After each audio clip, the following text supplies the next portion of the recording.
नमस्कार सर्वांना, महिला दिनाच्या खूप खूप शुभेच्छा। आज महिला दिन आहे, तर मला काही थोडं बोलायचं होतं।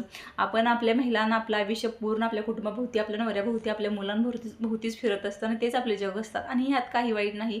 तेच आपलं जग असावं आणि त्यांच्याभोवतीच आपलं आयुष्य फिरावं, पण स्वतःसाठीही काही वेळ काढणं आणि स्वतःवरती प्रेम करणं तितकंच महत्त्वाचं आहे। कारण आपण एक कुटुंब सांभाळतो आणि त्यांना खुश ठेवण्यासाठी आपण स्वतःही खुश राहणं तितकंच महत्त्वाचं आहे। तर आज एक गोष्ट नक्की करा, आज महिला दिन आहे, तर खरेदीला नक्की जा आणि स्वतःसाठी एखादी साडी, एखादा ड्रेस, हवे तर बांगड्या, कानातलं काही छोटंसं गिफ्ट घ्या, पण स्वतःला गिफ्ट करा। आणि दुसरी गोष्ट म्हणजे महिन्यातून एकदा पार्लरला नक्की जा आणि एडिक्युअर, पेडिक्युअर, फेशियल सगळं करा।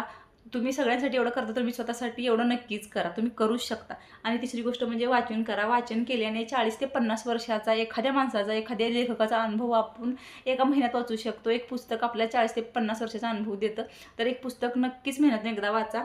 आणि चौथी गोष्ट, स्किन केअर करा। स्किन केअर केल्याने आपण सुंदर दिसतो आणि आपण सुंदर असेल तर आपला कॉन्फिडन्स वाढतो ना, आपण आनंदी राहतोच। आणि पाचवी गोष्ट म्हणजे व्यायाम, 1 तास व्यायाम तुम्ही नक्की करा। व्यायाम केल्याने आपण सुदृढ राहतो आणि आपण खूप चांगलं राहणं, आपण सुदृढ राहणं हे आपल्या कुटुंबासाठी खूप महत्त्वाचं आहे। कारण तुम्ही 4 जीवांना किंवा 5 जीवांना सांभाळत असता आणि ते सगळे जीव तुमच्याच जीवावर आहेत आणि तुम्ही सुदृढ राहणं आणि तुम्ही तंदुरुस्त राहणं हे खूप महत्त्वाचं असतं। तर ह्या गोष्टी करा।